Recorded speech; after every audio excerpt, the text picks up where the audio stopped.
तो हाजिर हूँ दोस्तों आपके लिए एक नई कानूनी जानकारी के साथ। दोस्तों ये बड़े अफसोस की बात है कि बहस पार्लियामेंट में हो या राज्य की विधानसभा में, खबरें अखबार में छपी हो या फिर एक लग्जरी न्यूज रूम में बैठकर किसी एंकर ने दी हो, इनमें से किसी की भी नजर तिलमिलाती धूप और लू के थपेड़ों में कड़ी मेहनत करके हमारे लिए अन्न उगाने वाले किसान के मुद्दों की तरफ कम ही जाती है। पिछले करीब 3 महीनों से ये अन्नदाता अपनी लड़ाई खुद ही बड़ी मजबूती से लड़ रहा है, तो आजकल हमें इनके बारे में कुछ खबरें भी देखने को मिलती हैं। दोस्तों आइए जानते हैं कि आखिर ये लड़ाई कब और क्यों शुरू हुई, क्यों सरकार ये कानून लेकर के आई और इस कानून में आखिर ऐसा क्या है जो किसान को इतना परेशान कर रहा है। और बीजेपी के सबसे पुराने साथी शिरोमणि अकाली दल को भी न सिर्फ मंत्री पद बल्कि अपनी पार्टी को ही सरकार से अलग करना पड़ा। इस कानून को लाने के पीछे क्या है सरकार के तर्क और क्या है किसान की चिंताएं, आइए देखते हैं। दोस्तों किसानों की ये चिंता शुरू हुई जून में, जब सेंट्रल गवर्नमेंट किसान और उसकी फसलों से रिलेटेड 3 अध्यादेश लेकर के आई।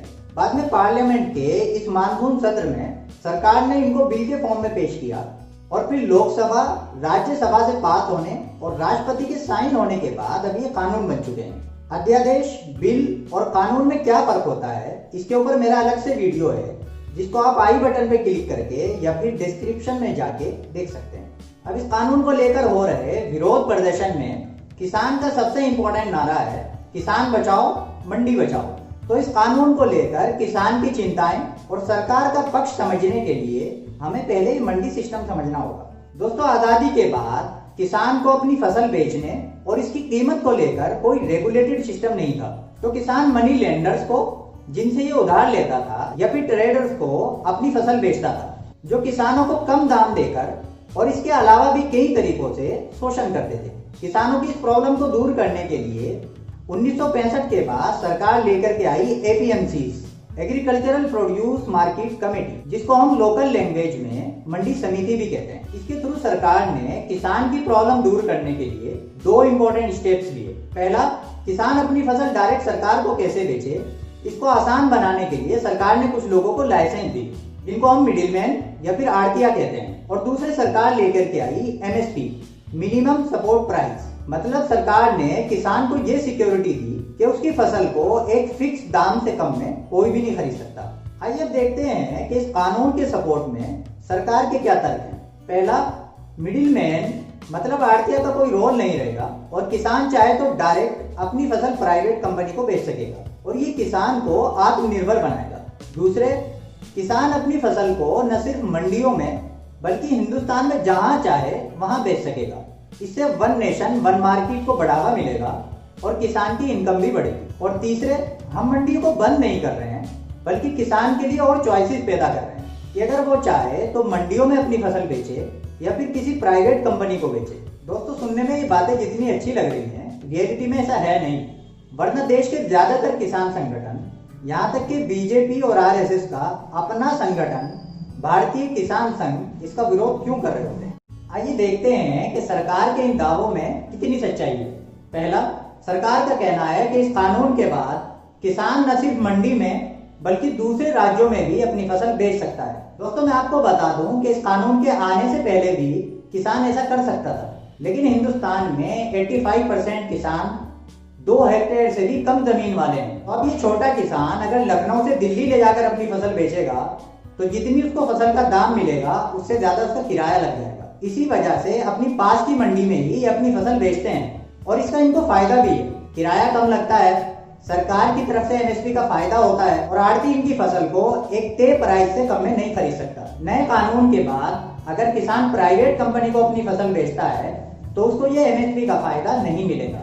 और पूरे साल में अगर कभी भी किसान को कोई इमरजेंसी पड़ जाती है तो वो आड़ती से पैसे भी ले लेता है, जो एक प्राइवेट कंपनी से उसके लिए लेना कभी मुमकिन नहीं होगा। दूसरे, सरकार का कहना है कि मिडिलमैन खत्म हो जाएगा और किसान अपनी फसल डायरेक्टली प्राइवेट कंपनी को बेच सकता है, लेकिन ये बात प्रैक्टिकली बिल्कुल ठीक नहीं है, क्योंकि एक किसान के लिए एक बड़ी प्राइवेट कंपनी से डील करना कभी मुमकिन नहीं होगा। तो इसलिए मिडिलमैन की जरूरत किसान को वहां पे भी होगी।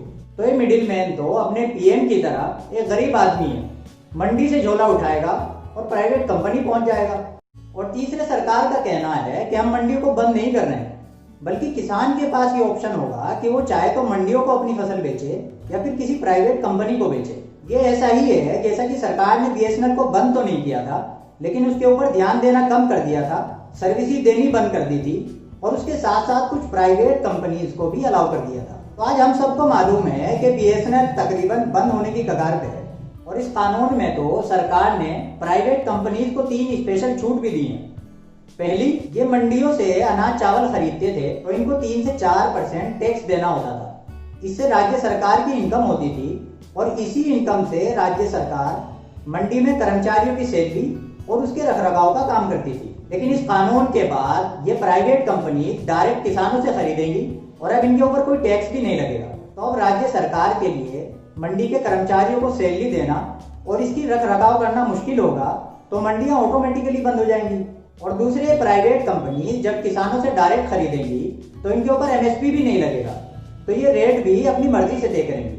और तीसरे, अब ये जितना चाहे भंडार अपने पास स्टोर रख सकती हैं। तो दोस्तों अब होगा क्या, ये डायरेक्ट किसानों से कॉन्ट्रैक्ट करेंगी और बेचारे कम पढ़े लिखे किसानों को ये मालूम भी नहीं होगा कि उस कॉन्ट्रैक्ट में क्या क्या कंडीशन लगी हैं। 2-4 सालों तक उसको लोग लुभावनी कीमतें देंगी और उसके बाद जैसे चाहेंगी उसका शोषण करेंगी। और ये कोई इंटरनेट का रिचार्ज बढ़ाने जैसी बात नहीं है, बल्कि एक किसान की रोजी रोटी का सवाल है। इसी वजह से पहले ही हजारों किसान हमारे यहाँ सुसाइड कर लेते हैं। दोस्तों, एग्रीकल्चर के एक्सपर्ट्स का मानना है कि किसान की जिंदगी बेहतर बनाने के लिए सरकार को मंडियों में सुधार करना चाहिए, ना कि मंडियों और एमएसपी को खत्म करके इनको प्राइवेट कंपनीज की दया पर छोड़ देना चाहिए। क्योंकि सरकार से तो वोट और अन्य कई रीजन से ये अपनी बात मनवा भी लेते हैं, लेकिन प्राइवेट कंपनी से अपनी बात मनवाने का कोई साधन इनके पास नहीं। दोस्तों, उम्मीद करते हैं कि जरूर किसानों की बेहतरी के लिए सरकार कोई फैसला लेगी। वीडियो पसंद आया तो लाइक करिए, ज्यादा से ज्यादा शेयर करिए और ऐसी ही इंफॉर्मेटिव वीडियोस के लिए लीगल उस्ताद चैनल को सब्सक्राइब करिए।